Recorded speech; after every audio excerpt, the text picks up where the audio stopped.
Welcome to Sober Solutions. We are a weekly recovery podcast not affiliated with any particular 12-step or recovery program. However, you may hear us mention them. My name is Jason, and I'm an alcoholic and addict. My name is Chris, and I'm an alcoholic and addict. My name is Ben. I'm an alcoholic and addict. And welcome back to Sober Solutions podcast. Tonight is episode 36. And I have a great guest with us tonight. It's my friend Troy C. from the Catskills. Troy and I have known each other for years, both when we were back out there and now that we're both sober. And it's very good to see you, Troy. How you doing tonight? I'm great. Thank you. Awesome. Well, it's very nice to have you here. So why don't you tell us a little bit about yourself? Sure. I live up in the Western Catskills, relocated here during the pandemic from New York City. Have lived in the Northeast for all of my life, bounced from Philly to DC to New York, and pretty early on in the pandemic, came up to a weekend house that we had just bought that was literally falling down. And we've spent the last 18 months renovating and bringing it back to its former glory. I have been sober for 3 years and just over 3 months. As probably many people, I started drinking alcohol in high school. Not too early. I wasn't a middle school drinker, although I had a lot of friends that were, and drank pretty heavily through college, particularly my senior year while I was living in a fraternity house. And over the course of my 20s, going out a lot at gay bars in Pennsylvania, Harrisburg, and Philadelphia, and just drinking so much mostly to, I think, feel comfortable in my own skin. I certainly wasn't at that time okay with the fact that I was gay. Certainly did not love myself by any stretch of the imagination. And it was probably in my late 20s, living in Philly, where I think that I started to lose control of my drinking. I had started drinking every day, often alone, but always rationalized and had a lot of guardrails around it. And so it was like, I'm only going to drink 1 6-pack of beer, right? That is all I will do on a Tuesday. And maybe on Thursday I can have 7 beers or 8 beers, right? And it was this game I played with myself to try to rationalize the behavior, to keep it kind of in a box. When I left Philadelphia, my boyfriend at the time, now husband, we relocated to Washington, D.C., where I would say that I certainly didn't feel like I fit anywhere in there. I didn't have a community in Washington, and I would say that my drinking really kind of escalated there. I moved from wine and beer to liquor, vodka mostly, and was drinking a lot of vodka. So was starting having, in the middle of the day, I would have panic attacks at work. I'd have to leave meetings. Just what I know now was I was going through withdrawal during the day. But still managed to hold it together and was able to hold down a job pretty successfully. Didn't have any professional ramifications that were obvious.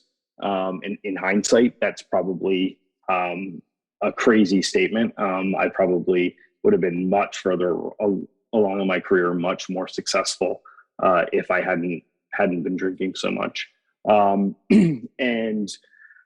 I would say that while I was in Washington, I started to have some idea that I had a little bit of a drinking problem. I also was taking anxiety medication, and so I had started mixing Xanax and Klonopin with alcohol, and that came from my doctor. My doctor, who didn't really know that I was drinking, how I was, and I was having these massive anxiety problems.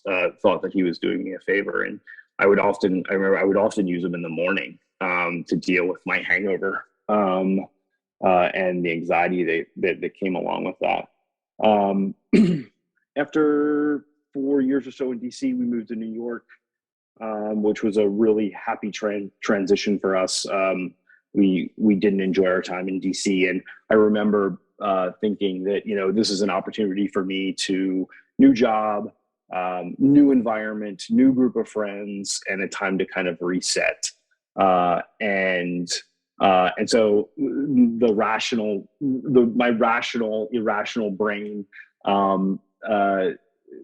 that was to switch from hard alcohol back to wine, and that's how I was going to get my hands wrapped around this.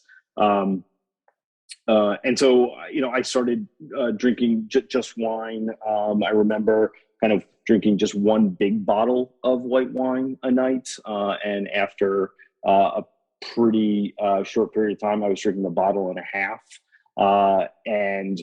But new job, doing really, really well, career wise. New York I definitely hit my stride there. And I would say about a year and a half into New York, I started having those same anxiety problems I was having in DC.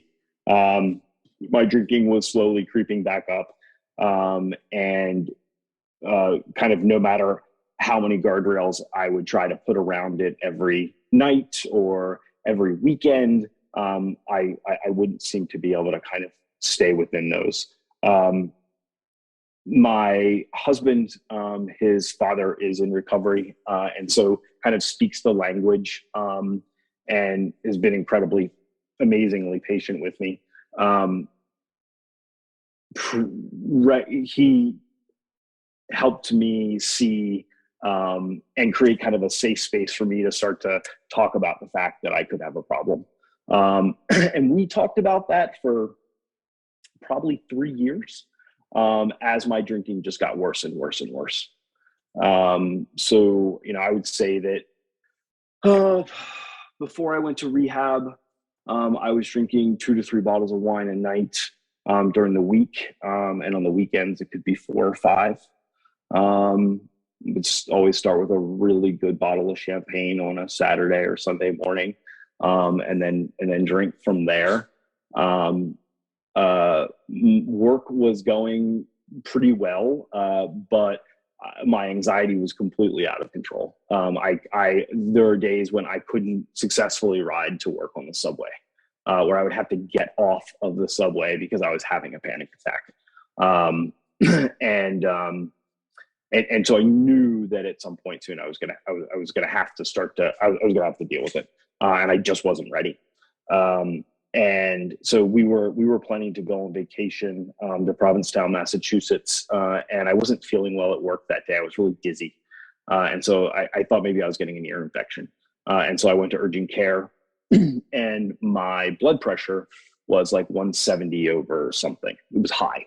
And it just kept kind of creeping up. And he's like, you probably should go to the emergency room to get checked out. By the time I got to the emergency room, my blood pressure was 202 over, I don't know what the bottom number was, completely out of control. They thought maybe I was having a stroke or certainly some sort of cardiovascular problem, until I disclosed how much I drank every day. And pretty quickly, I was laying on a gurney in the hallway of the emergency room. And mind you, I'm leaving for vacation later in the day. And that's really all I was worried about, was like, I got to get to P-Town. And the doctors said, we can admit you right now to a detox program. Like, I'm going on vacation. Like, I've got a week, up on the Cape, and I remember they gave me a Librium to try to get some of my symptoms under control, and they said, you need to get into treatment as soon as you can. Try not to drink any more or any less than you normally do. And good luck. And so I went to P-Town and had a blast for a week, knowing that when I left, that I was going to have to seek help. And I remember my first day in P-Town, I sat and I just sobbed, knowing that this was the end of, I always think of like the end of what I thought was an amazing relationship with something that had seen me through kind of the best and the worst of my adult life. And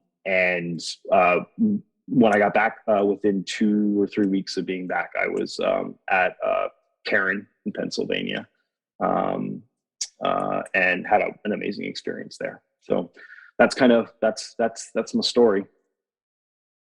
Thank you for sharing that with us, Troy. I didn't know some of that, and just to see you here now, I think that you just crossed 1,200 days. That's 3 years and 3 months, right?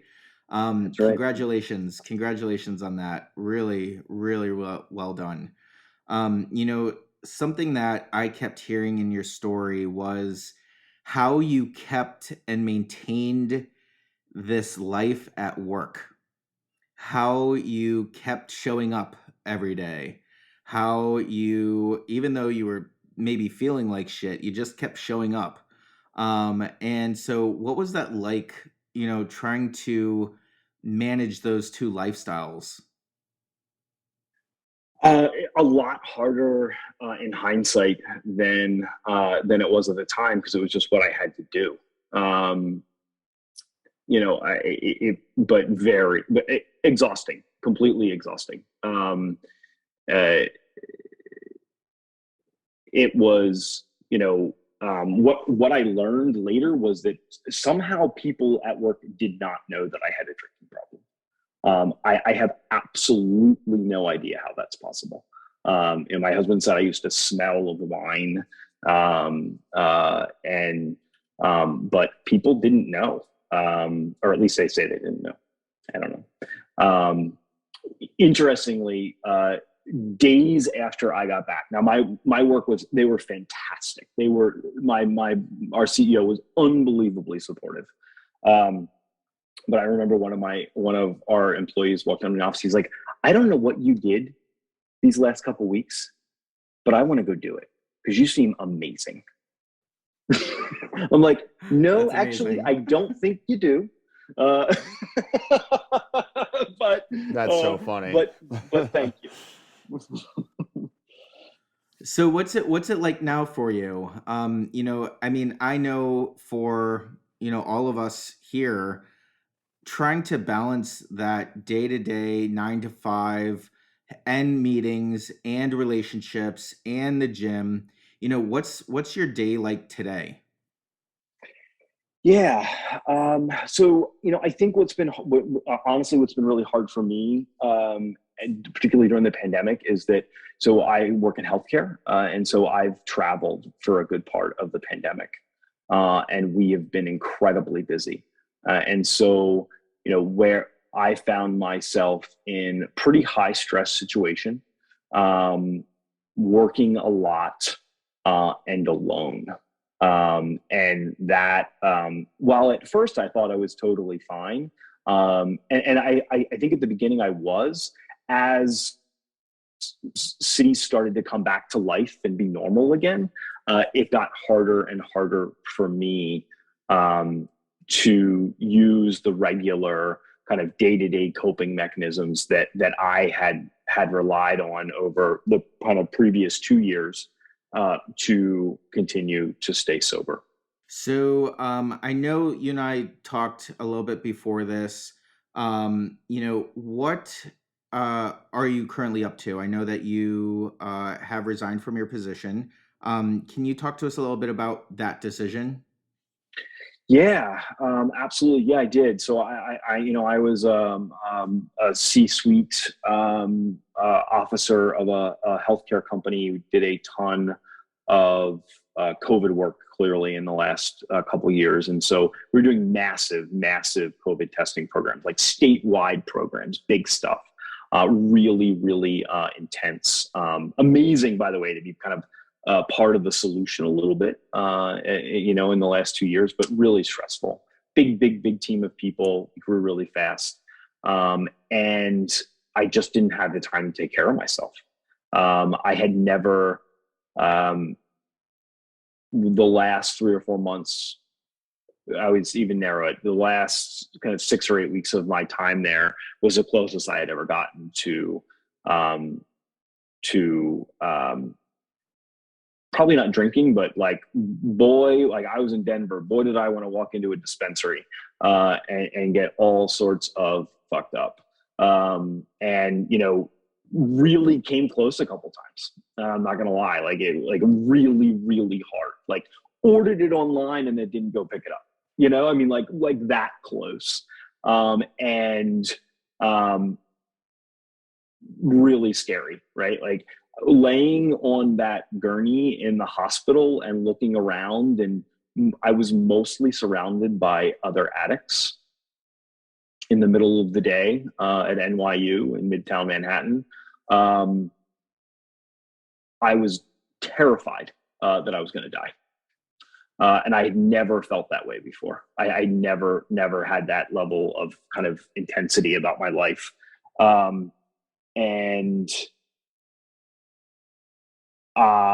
to be faced again with a decision where, I may use again and go down that path was scary enough for me to say that I need to make a change. And so in talking to work, it kind of made the most sense for me to take a step back and take some time for my own mental and physical health. And that's really what I'm planning to do over the next couple months. And again, my work's been amazing. Like they were super supportive and are helping me with the transition, and they let me keep my health benefits for a couple months and some things like that are just incredible. But really hard decision for someone who, I've been driven my whole life by career. It's not the most important thing. And if I'm not taking care of myself, there's no way that I can continue that success in the future. That's amazing. It's actually very inspiring. That's something I think I struggle with is I think I'm at the point that you were at previously where you're career driven, your status. Well, I'm personally, I wouldn't say status driven, but I want to climb that corporate ladder. And what I do find myself recently is I'm slowly recognizing that I'm putting my recovery to the side a little. I'm not just avoiding it completely, but I'm not doing as much as I was doing or I need to do in the beginning.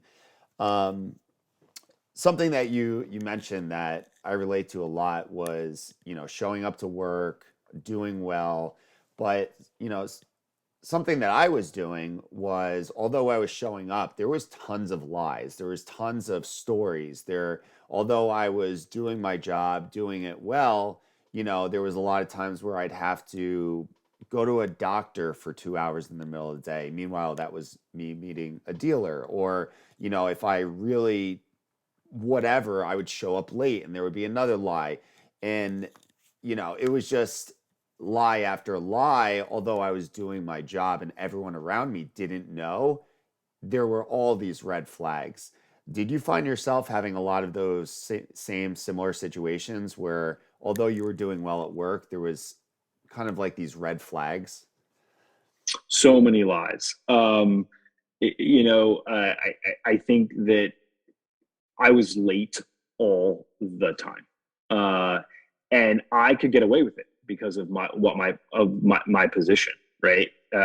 Anyone working for me that would be that consistently late, missing meetings, there's no way they would have lasted.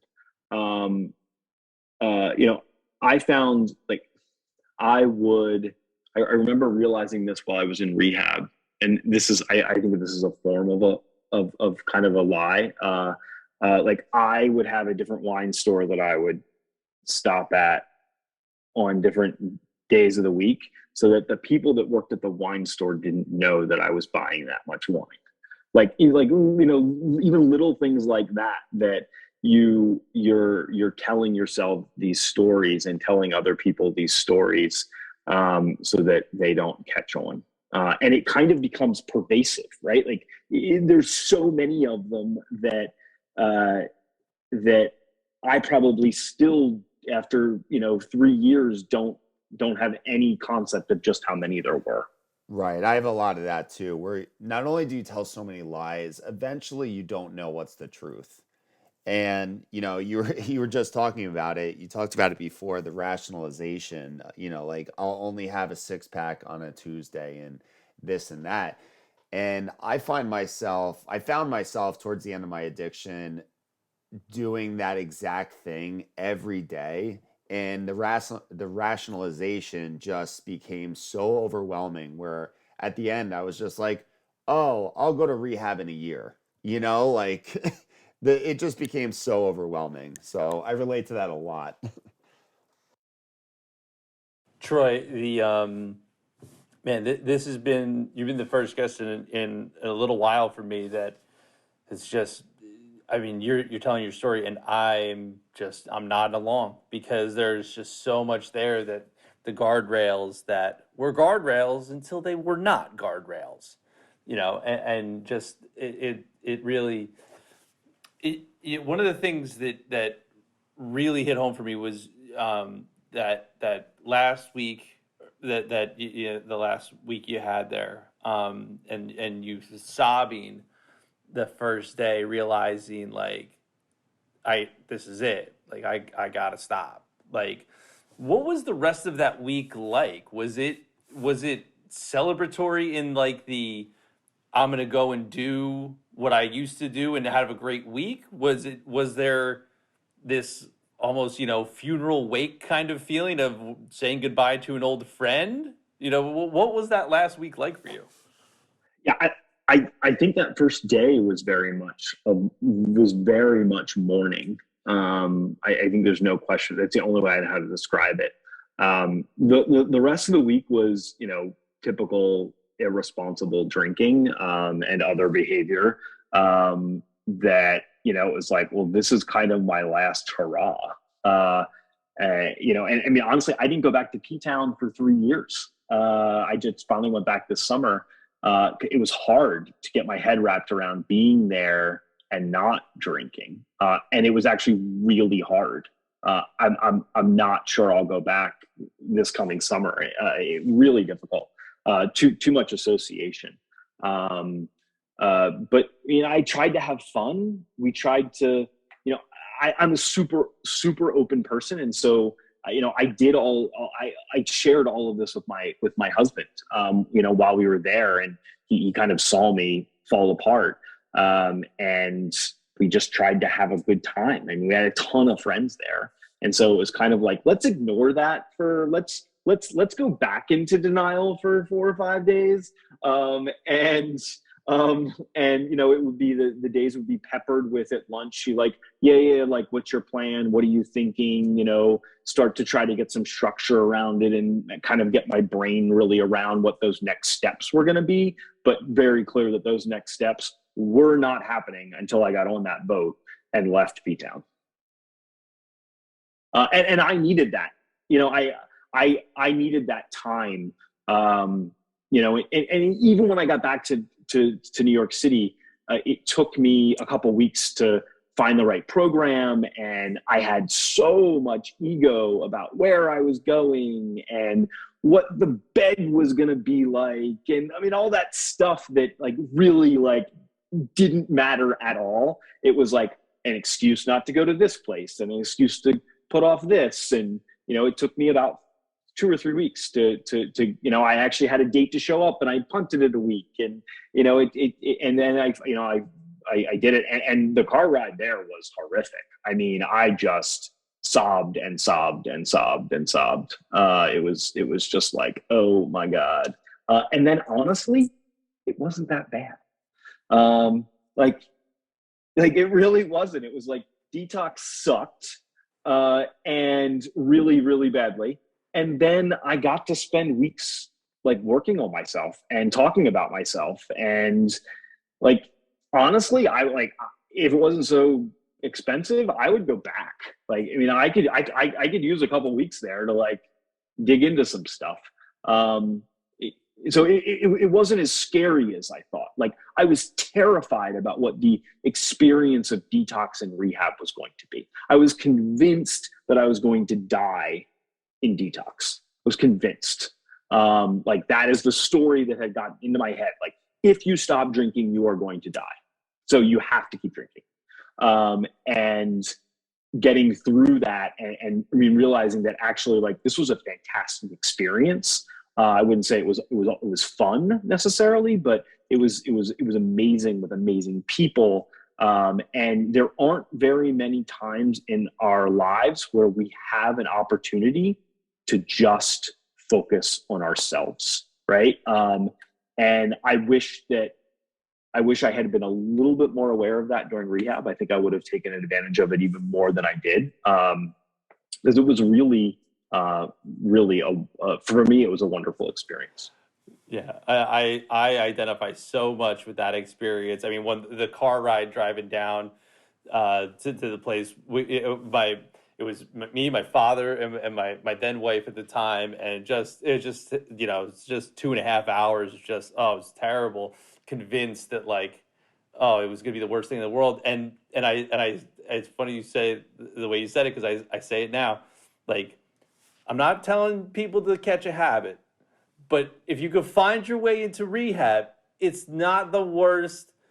Listen, it's better than the alternative, and Karen is actually, my sponsor actually just got back from, he did a week long retreat, for the not detox related, but just that extra work. And like you said, it's not cheap, but it is, those are the experiences that I wish. It's kind of like high school. I wish I could go back. I wish I knew now, or knew then what I knew now. Go back to rehab, and ace it. But one of the things I wanted to ask you about, you mentioned traveling and being in Denver and really coming close, and being making that commitment, in terms of buying it online and then just not going, not exercising that part of your will. How do you stop that?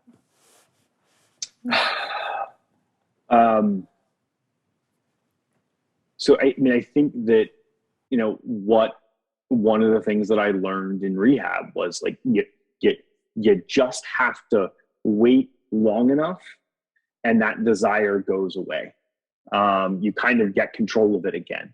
And that was, I remember, really hard when I first left rehab, right? I was going to, 1 or 2 meetings a day at least. It was, I had to kind of fill my time so that those thoughts didn't have room in my day. And as I've gotten further away from that, I think in some ways, I just got really comfortable. And then all of a sudden I was like out on my own in a city, super stressed, and started, it's like classic, like total relapse behavior, right? Like falling back on those old crutches. And, I remember talking to my husband about it, and I'm like, well, like if you go online and you read, like, some people say you can smoke weed if you, and he's like, why are you doing it? And I'm like, well, I'm doing it so that I can be completely numb to the world. He's like, that's the problem, right? Like he's like, it's like, he's like, don't do anything for that reason, right? That's and so I think it was just pausing long enough that the desire passed and my rational brain took over again. I kind of want to piggyback on that question. You mentioned a bunch of times having extreme anxiety and even some panic attacks, and you coped with it at the time with medication or drinking. What do you do now to get through those times of anxiety or high stress? Yeah, I mean, honestly, I'm on a regular medication that helps a lot, and so I think that's valuable for people. I don't love taking medication, period, but it's been incredible for me, and so I think that, like, my doctor said, like, like, if everyone else's baseline is at a 2 and yours is always at a 5, when that one thing happens, it's going to push you up. And so let's use this medication to get you down to a 2 where everyone else is. And so that's been really helpful for me. And then without a doubt, for me, meditation is incredible. When I am not using that as a daily practice, which I wasn't doing for those months traveling, I had fallen out of that. I had fallen out of some of those morning or evening routines that allowed me to kind of exercise that rational part of my brain. That's incredibly helpful. And then I think that, like, just some of the lessons you learn in recovery, it's just like perspective, right? Like, and that is always really, really helpful for me, just to try to ground myself and remind myself that what's happening in the moment may be stressful. I am having a physical reaction to that stress. The world is not ending. And you take a walk, you take a break, like, working from home, I took a lot of naps in the middle of the day. Like, I mean, I totally, I just kind of did what I had to do. And so I think that's helpful. I use humor that's probably my primary coping mechanism, a lot of sarcasm. I always recommend people turn up the sarcasm dial. You'd fit right into this group. Every one of us use that. Yeah. So awesome. So Troy, my last question for you tonight is, what's one piece of advice that you would give the newcomer? This podcast is really focused around people who are early on in their recovery journey. So if there was one thing that you could share with them as they start their journey, or maybe it's even for an old timer who needs to hear it again, what would that be? That's a hard question. I think that, from my perspective, I think that what I would have wanted to hear, that it's not going to be as hard as you think it is. I not that it's not going to be really fucking hard, but at least the way my mind works, I always thought the worst case scenario, and I think part of that was probably as a way to help me to rationalize continuing to drink, but it's much easier than you think it's going to be, and there is an incredible community around sobriety out there. I run into people all the time just in the course of my daily life. I think we're also kind of in an interesting time in that I feel like for the first time in my lifetime, the last couple of years, sobriety is far more accepted than it's ever been. Some would describe, I think some kids think it's cool, which I probably sound like I'm in my 40s just saying it that way. Um, and so that's helpful. I think there's lots of, for me, some of the kind of good non-alcoholic products out there have actually been really helpful. So like I can make a good mocktail and feel like I'm hanging out with people and having a good time, and like that's all great and cool. And so that like that's been helpful for me in social situations.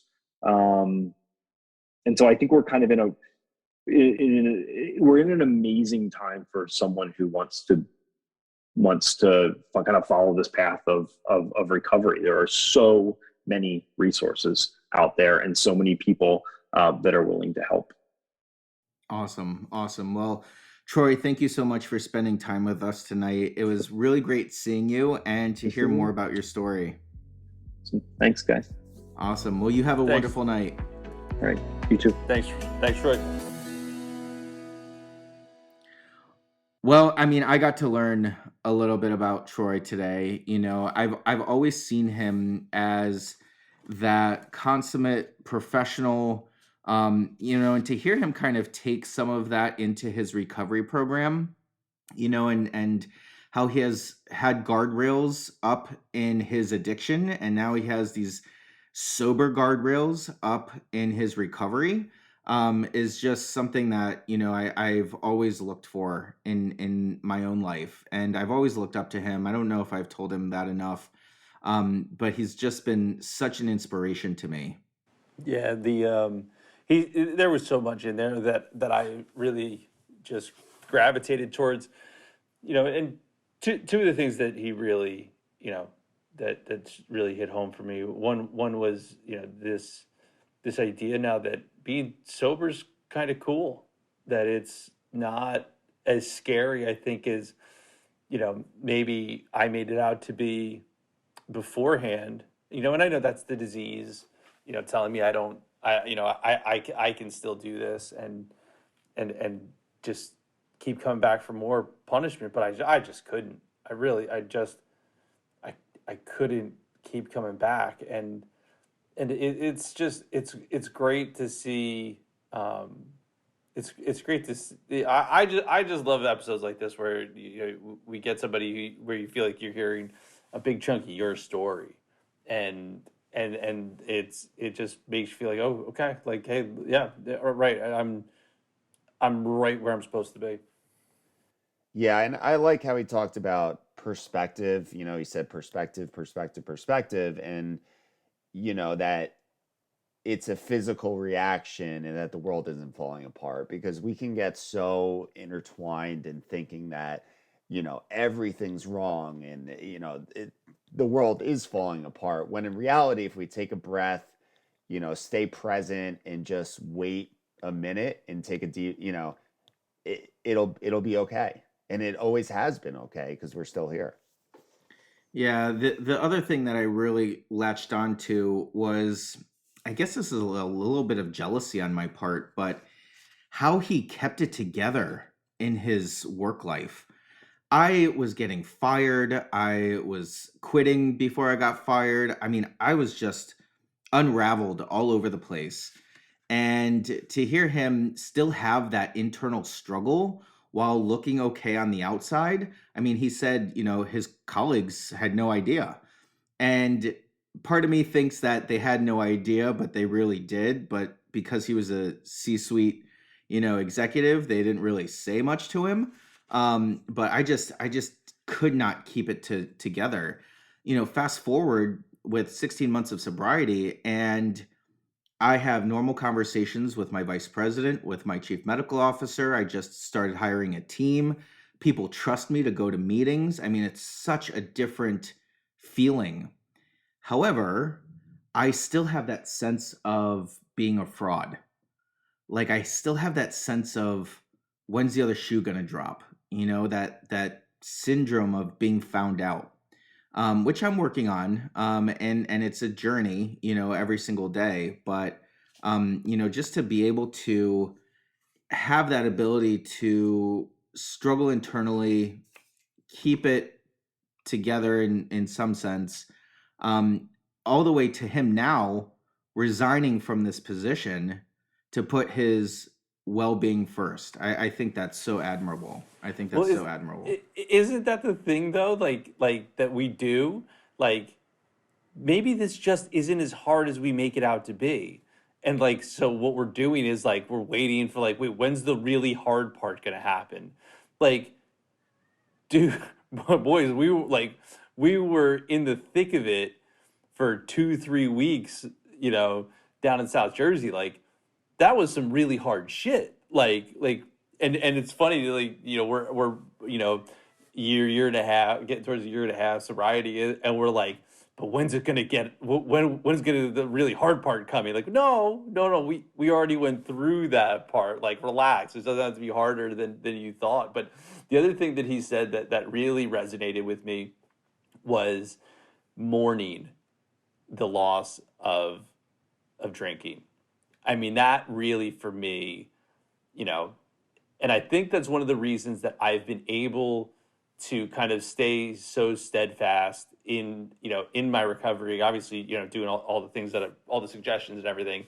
But for me internally, I've never truly struggled with reservations because I went through a grieving process. I lost someone. I lost alcohol. And, you know, for me, it's really no different than losing a loved one or losing, you know, a grandparent, or, you know, those are tangible things that I've lost, and, you know, they're not coming back, and there's nothing I can do. And, you know, for me, I went through a legitimate grieving process because, like he said, it was the thing that got me through the goods and the bads. It was there for me every single time I needed it, and I could always depend on it. And so to go through that process and to not view it anymore, to not drive past the liquor store and go, you have the answer to all my problems. You know, it's such I can't explain why it happened, you know, and thankfully I don't need to explain it. But, you know, having gone through that and again, going through that mourning period it was a real struggle at the time. And it's, you know, that's one of those things that when you talk to normal folks, they don't get it. They're like, dude, what's your problem? Like, why are you married to this thing? It's because I was married to it. It's because I was legitimately married to it. Yeah, to hit it home one more time, kind of reiterate what Jason said, and essentially Troy, is he actually quit his, you know, thriving career because he felt like his mental well-being wasn't up to par. Like, that is so inspiring to me. And all three of us, I don't think, are at that point. I really don't think that. I mean, I'll speak for me. I'm not.